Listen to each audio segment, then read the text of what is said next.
नमस्कार दोस्तों, मैं पूजा झा आप सबका अपने चैनल बी प्लेस्ड एस्ट्रो में स्वागत करती हूँ। कैसे हैं आप सब? आज की वीडियो बहुत महत्वपूर्ण है क्योंकि आज की वीडियो मकर संक्रांति 2025 से जुड़ी है। 2025 में मकर संक्रांति कब है? 14 जनवरी को रखी जाएगी या 15 जनवरी को? इसी के साथ मकर संक्रांति के दिन सुबह से लेकर दोपहर तक क्या विधि करनी है, कैसे पूजा करनी है, दान कब करनी है, दान में क्या दान करना चाहिए। इस दिन सूर्य देव की पूजा का विशेष महत्व होता है, तो सूर्य देव की विशेष प्रकार से कैसे पूजा करें और सुबह उठकर सबसे पहले क्या करें, आज के दिन सबसे पहले क्या खाएं, हर एक जानकारी मैं आप लोगों के साथ इस वीडियो में शेयर करूंगी। और कुछ समझने में दिक्कत हो तो आप कमेंट करके पूछ सकते हैं। तो बने रहेंगे मेरे साथ मेरे चैनल पर। और अगर ये वीडियो आपको पसंद आए तो वीडियो को लाइक एंड चैनल को सब्सक्राइब करना मत भूलिएगा दोस्तों। अब बात करते हैं मकर संक्रांति 2025 के बारे में। तो सबसे पहले आप सबको नए साल की ढेर सारी शुभकामनाएं। आप सबका नव वर्ष मंगलमय हो। सबसे पहले मैं आपको बता दूं कि वर्ष 2025 में मकर संक्रांति 14 जनवरी दिन मंगलवार को मनाई जाएगी और इसी दिन सूर्य देव सुबह 9:03 पर मकर राशि में प्रवेश करेंगे। इसी दिन गंगा स्नान और दान का पुण्य काल सुबह 9:03 से शाम के 5:46 तक रहने वाला है। वहीं अगर आप विशेष पुण्य अर्जित करना चाहते हैं तो स्नान और दान का महापुण्य काल 9:03 से 10:48 तक रहने वाला है। इन अवधियों में गंगा स्नान और दान करने से कई यज्ञों के बराबर का पुण्य फल मिलता है। तो दिए मुहूर्त में मेरे बताए तरीके से स्नान और दान कर यह पुण्य फल जरूर प्राप्त कीजिएगा। मकर संक्रांति में मुख्यतः कुछ प्रमुख काम किए जाते हैं। गंगा स्नान किया जाता है, सूर्य देव की पूजा की जाती है, शुभ मुहूर्त में दान किया जाता है क्योंकि इस दिन खरमास की समाप्ति होती है और एक नए पवित्र समय की शुरुआत होती है। शुभ कार्य शुरू किए जाते हैं, मांगलिक कार्य शुरू होते हैं। तो आपको भी कुछ विशेष कार्य करने होते हैं। खासकर महिलाएं अपने घर की वृद्धि बरकत के लिए ये सारे कार्य जरूर करती हैं।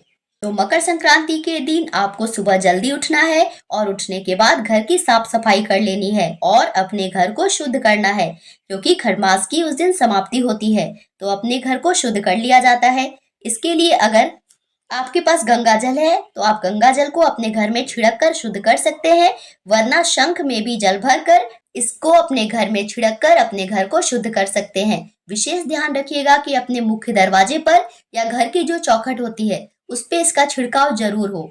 इसके बाद आपको स्नान करना है, पर उसके पहले आपको दान के निमित्त आप जो भी चीजें दान करना चाहते हैं उसको एक जगह पर निकाल के रख लीजिए क्योंकि अगर आप स्नान करने के बाद अपने घर के सामान में से दान के निमित्त सामान निकालेंगे तो आपने जो टच किया तो वो सारी वस्तुएं दान की ही मानी जाएगी और फिर जब आप उसका खुद के लिए अपने परिवार के लिए इस्तेमाल करेंगे तो इससे आपको भयंकर दोष का सामना करना पड़ेगा। इसीलिए आप जो भी दान करना चाहते हैं सब स्नान करने से पहले ही एक जगह पर निकाल के रख दे और स्नान के बाद अपने साथ अपने घर परिवार के बाकी लोगों का भी उस दान सामग्री से हाथ जरूर टच करवा दे ताकि यह दान आपके और आपके पूरे परिवार की तरफ से हो। अब जानते हैं कि दान के लिए हमें किन वस्तुओं का इस्तेमाल करना है, क्या क्या वस्तुएं चाहिए। तो इसके लिए आपको चावल, दाल, आलू, ऋतु की सब्जियां, तिल, गुड़ रख लेनी है। इसके साथ आप तिल के लड्डू वगैरह भी दान कर सकते हैं और इसके साथ दक्षिणा का पैसा भी रखा जाता है। दान की तो वैसे कोई सीमा नहीं होती, आप अपनी इच्छा अनुसार जितनी मर्जी दान कर सकते हैं। मौसमी वस्त्रों का दान कर सकते हैं, मौसमी फलों का दान कर सकते हैं। तो आपको जो भी इच्छा है आप वो दान कर सकते हैं। दान की सारी सामग्री निकाल कर एक जगह पर रख दीजिए। अब जानते हैं आज के स्नान करने की विधि जो कि बहुत इंपॉर्टेंट है।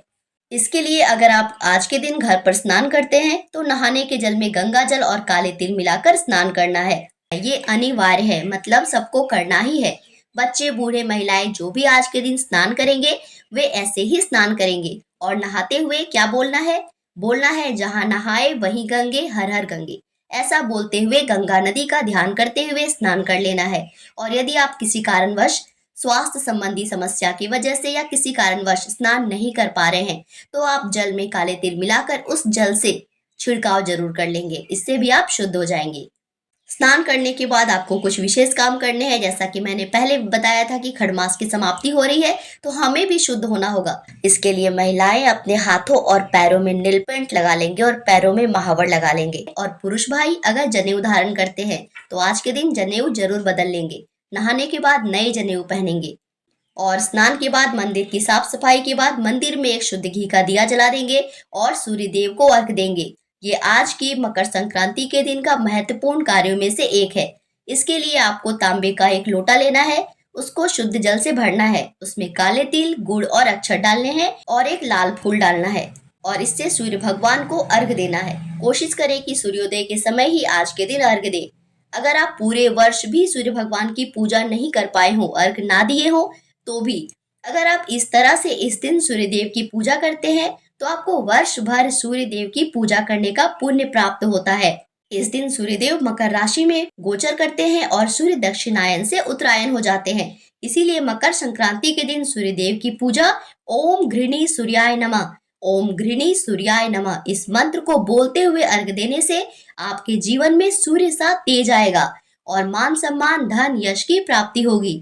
अर्घ देने के बाद आप जहां खड़े हैं वहीं पर 3 बार क्लॉकवाइज डायरेक्शन में घूमकर परिक्रमा कर लेंगे।